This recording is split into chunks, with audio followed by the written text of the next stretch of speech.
Hi, welcome to SunDingleLessons.com. Today we're going to go over attack and defense. So we're going to go over some of the basics of what you need to know about middle game fighting, attacking your group, attacking your opponent's groups, defending your own groups, and how to pull all that off. All right, so this is really very important. Having a very strong middle game will carry you through. In fact, that is really the source of a player's strength. I see a lot of people really focus on the opening. They like the style and finding the big moves and the subtle moves, the moves between the boards and moyos. But really, the middle game is where the game is actually decided, where you have big swings and points, and groups die and groups live. It's really where the drama of Go is at. So we're gonna go over some of the basic principles. We're gonna look at some board positions and just see how you can attack. All right. So the basic idea of an attack. Let's go start like this. Basic idea of attacking. If white were to approach black stone here and black pincers. Alright, so here's the idea of attacking. We attack from the opposite side of the stone to essentially say, okay, in this area right here, you're going to have no chance of making eyes. So your stone is floating. Your stone is dead. It doesn't have a base or area where it can claim as its own.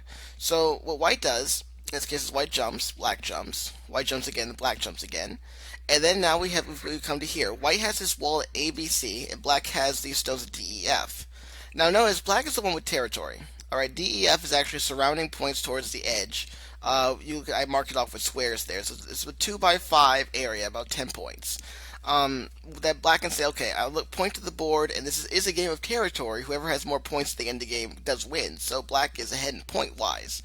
So we have to ask ourselves, what's the point of what's white doing? Well, white's building strength. All right. When we attack, we build strength to attack. We don't just run straight at our enemies waving our sword. We plan out how we're going to actually carry through our mission. So in this case, white builds a wall at ABC. Now, in building this wall, he had to pay up front. What does he have to pay? Black can make 10 points right off the bat. That's what white pays to make this wall. Now white's got to make good use of this wall, because if he doesn't, then black is the one with points and white is the one without points, and we can't have that in Go. So what white normally does in this case is to attack black. Now we see the basic mechanics of how attacking works. We have a strong group, P16, which is separating our target stone from its helper stones. If we separate our target stone from its helper stones, then the target stone is without eyes, and either must live in the edge or must run out to the center. Running out to the center is being covered. Its escape path is actually being blocked off by our own stones, which we put on the board beforehand. Alright, so we paid for that. We paid for that with 10 points. So what we have to do with J16 is we have to make points with it. J16 has to make at least 10 points somehow. Or J16 has to do something else for us. It has to make a weak group strong. It has to destroy our opponent's territory. It has to do some other job that's equal to 10 points or more for this attack to really work. So now that black is weak, black jumps like this, two-space jump, because white's already so far ahead of him. If black just jumps meekly, then white can take the opportunity to jump ahead. I know some of you are looking at like, oh, what if black cuts? Don't really worry about the cut so much. You'll be able to deal with it as your reading improves. The whole point is to get ahead in the center. All right, so we're now seeing how attacking basically works. We build strength, and then we attack our opponent. In building strength, we have to pay a price. The price we pay is that black gets points. But the benefit we get is that moves like J16 are allowed us to make points elsewhere on the board. And that's important for us in terms of actually winning the game. Alright, so let's look at an example. This is a professional game. And now we see that black has made the trade that we just talked about. At the top, black has played H16. I'll go back for a little bit. Black is saying, okay, if white plays elsewhere, let's say white defends this group on the left, then black will play here. And the top side becomes under black's control, and the move at G17 is actually weak, and the stone at D17 is really weak. So this is really, what we gained is stability on the left. We lost a lot on the top. So white's not going to play this. White has to defend its top group. So white crawls. Alright, and then white jumps ahead. Now we have our classic trade-off. White gains territory, black gains outside influence. Alright, black paid. Alright, white gained 2, 4, 6, 8, about 10 points. Maybe even more if you consider that D17 is now starting to make points too. So those points have to be made up for elsewhere, otherwise black is behind. But we can really make good use of this wall to help us in trying to make points elsewhere. So here, black attacks the C11 stone like this and pushes the C11 stone towards black's wall. Black's plan is to make territory in the lower left area. We build strength at the top, and now we're going to make our profit in the lower left. So we can see how the whole board, the plan is being orchestrated across the entire board to make points. Right, white defends its group, and now we're really seeing it. Black jumps ahead, and now what Black wants to do, he wants to add moves. He wants to continue to make squeeze white into a narrow area with few eyes, while at the same time putting stones on the border of his new territorial framework, which is in the lower left hand of the board. We can see its border. I've marked it off with triangles. These peeps, this peep here is good form. It's just to keep white heavy. We don't want white to say, okay, to later say, okay, I will dispose of the C11 stone in exchange for something else. We want white to make white heavy. We want to force white to connect all of his stones together so that he has to save every single stone. Okay, black peeps. And then we have the capping move. Now this is that we've not let up on our attack. A lot of times, attack you have to, when you're attacking your opponent, you have to think about timing. You don't want to let up on your attack too early, but you don't want to be too aggressive for too long. Alright, so you have to strike a balance. You want to make sure that they stay as weak as possible so that you can gain benefit, but you don't want to attack so hard that you destroy yourself in the process. Alright, so white comes out. Now black puts the stone down at K9, and now I've marked the area where black is starting to make potential. Alright, you see how with white it has a weak group, black is the one calling the shots, and controlling the center, it's creating potential, influence, across the rest of the board. Now essentially we come up to this point, and black is making clear profit from the attack. Now some people might look at K9 and be, well, wait a second, there are no black stones on the right side of the board. I may not even get a chance to put a stone there. Well, that's true, but you probably will be able to get that part of the board, and even if you don't, those center stones will make it very easy to fight. Alright, so even if white tries to make a large framework on the right, you have stones with which to invade that framework with. If we look a little bit further in the game, black really kept white weak for most of the time, and now black has taken the entire lower left part of the board. That's a lot of points. 1, 2, 3 by 1, 2, 3, 8 points. 3 by 8. 3 by 8 square. Points of 24 points, and black had to only pay white 10 points in the outset. So I think this attack is very profitable from black's perspective. White gained points, but black gained more points. That's the kind of thing we want to see.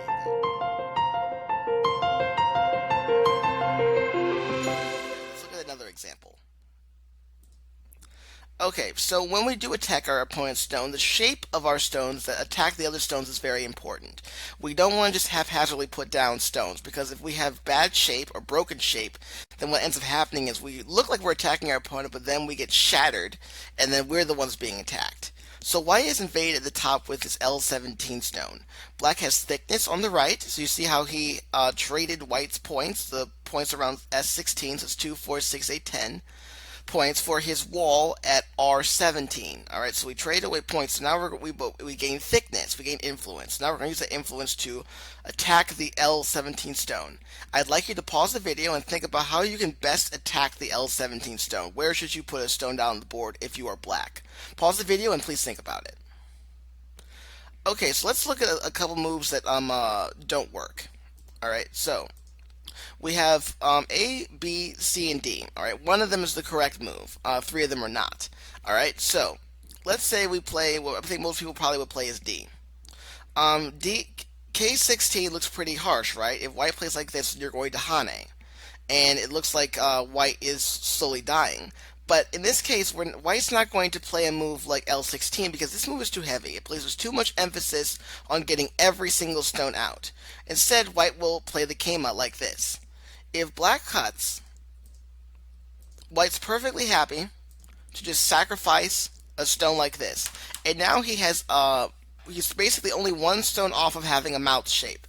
In fact, you could even play something like this if you want a mouth shape yourself. So if you play like this.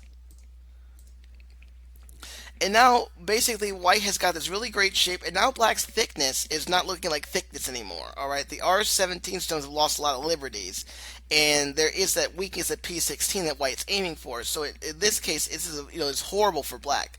Killing the L17 stone only gave him a couple points, whereas white exchanged that stone for really good shape. So this is not a good plan from black's perspective to play a move like this, because white is just going to jump out like this, instead of coming up forward like this. Alright, We don't want like meek moves, all right? So like for instance, if we just jump, then white will jump out. This is not a very aggressive attack. This is not aggressive at all. Yes, it's true. You're making points around F17. No one's going to argue with you there on that. However, the problem basically is that the stronger L17 gets, we have to watch out for our Q16 stones. They could become weak. All right. So when you have thickness, one of the things that we forget is that we say, "Oh, I have thickness. I have influence. It's strong. It can never be attacked." There are cases where your influence just becomes a long, heavy chain of stones. You always have to keep an eye out for the power balance on the board to make sure that sort of thing doesn't happen. All right. So we don't want a meek move like just jumping out.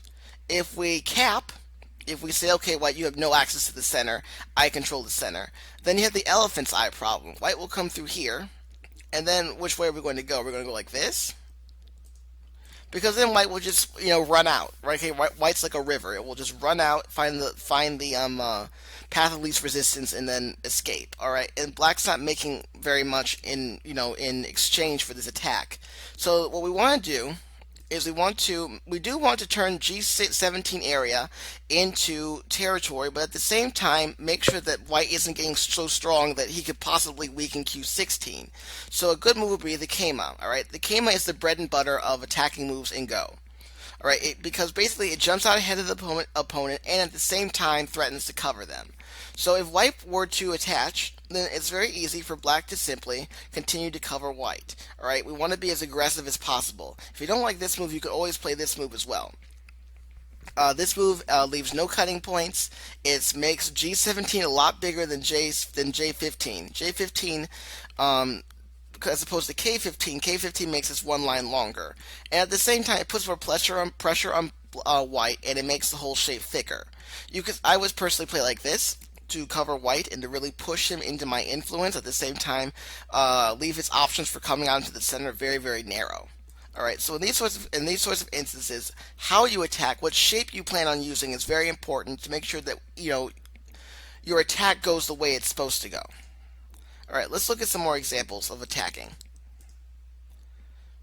Alright, so sometimes when we come in to an area, we want to think about, what the biggest area is, and we want to invade. Alright, and then when we invade, we want to think about how our opponent's going to attack us.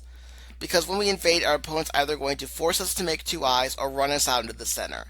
If we are locked out of the center before we come in, he'll steal us in and try to kill us. If there's no eyes, we have to run to the center. Alright, so look at what's going on this board. Black has a very large upper right, but it's not all territory just yet. He's got a lot of stones down, but it's not territory. His territory is actually in the upper left and the lower right hand corner of the board. White has a lot going on for himself too, but he has a lot of just basic influence. He needs territory to win this game. So pause the video and think about where would you play if you were white? Alright, so first off, let's dismiss moves like C, because C, I know it looks cool, but C is not taking away territory, C is not connecting weak groups, C is not building a territorial framework, C is basically useless. As far as E is concerned, Black may not necessarily put any emphasis on D9, he may simply try a move like this, or even if he did, black can always come under this white stone like this and threaten to connect to D9, therefore making this area right here not worth very much for white. So therefore the D9 stone is not an important stone as far as white's concerned. That leaves us with the right side of the board, which is really where black is making most of his points we need to come in at. So if white plays B, then it's a little bit it's too soft. Black will just simply defend. If you play like this, then black is making fourth line territory, which is great for black. Alright, black is making good profit. So we need to come in a little bit deeper. We can attach at D, because basically this gives us enough, so we're going to see how black reacts, and then we're going to try to see if we can use this empty space around R13 to either make life for our stones or to come out. So, let's say black Hanes from above. White extends. S16 is a good move to attack. We want to lower descend so that we can destroy white's eye space. And here, white's going to play a Keima. This is pretty much the shape we saw last time, in that white does not want to make his group heavy. Like for instance, like this. Because we don't want to try to have to hang on to every single stone. Although this is possible, but at the same time you can just simply play like this. if black for some reason were to play like this, then you are perfectly happy to give him those two stones, because in exchange you get this really strong shape. And now the Q9 stones, which I will mark for you, these stones are now really, really weak and they're dying. So black killing off R14, while it may have given him like a couple points, 5-6 points, it's destroying the other side of his territorial framework. So there's no reason to do that. So a lot of times when we're attacking, we don't have to put so much emphasis on every single stone. Now, black will have to come out with his bottom group because it's split from the upper right group. We don't want to get attacked. And then white will continue to put on the pressure. White can do something like this. Peep here to force black to connect all of his stones so that he cannot sacrifice one part to save the other. And then continue the attack. And now black's the one of the attack. Alright, so if we go back to the original position, this is a very difficult idea for even single-digit Q players to grasp. The right side of the board is not black's territory. The right side of the board is not black's territory. It's under black's influence. There's a big, big difference between the two. If it were territory, white would not be able to invade and live. Right? The object of this game is to create the largest areas of intersections that you can create, such that your opponent cannot invade and live in them. That's the object of Go. I know that's the way I like to word it, so that people get in the right mindset, so that when they see places like the right side of this board, they don't think that black has territory there. They just think black has influence. All right, that's the correct way of thinking about this.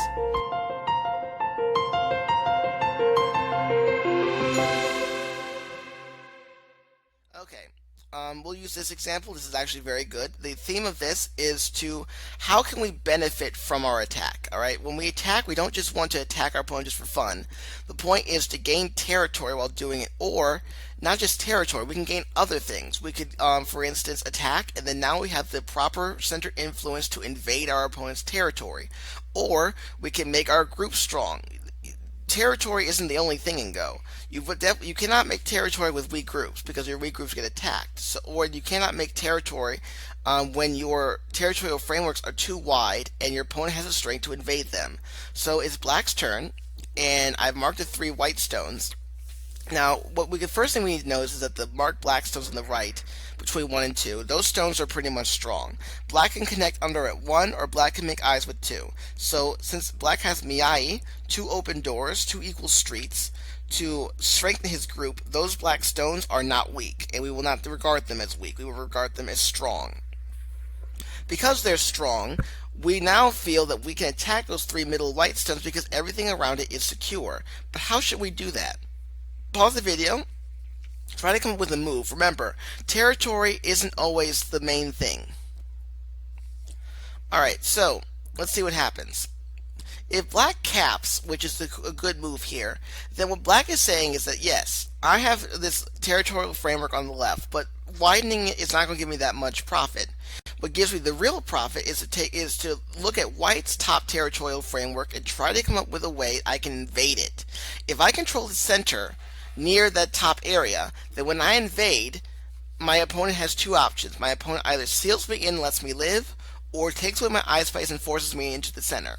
Well, if I control the center, if he forces me to lose eye space and then forces me into the center, well, then I already have stones in the center. The stones in the center are already there to help me make my group stronger.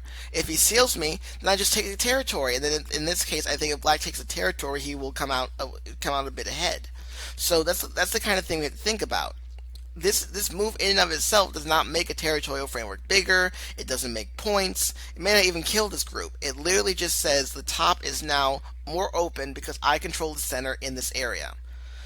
If black were to invade outright, then white will simply start attacking it. And because this group does not have a safety net in the center, this group is very, very weak. Alright, and white's going to make use of that. He's going to basically say, well, you have nowhere to run anyway, so I'm going to just seal you in as fast as possible.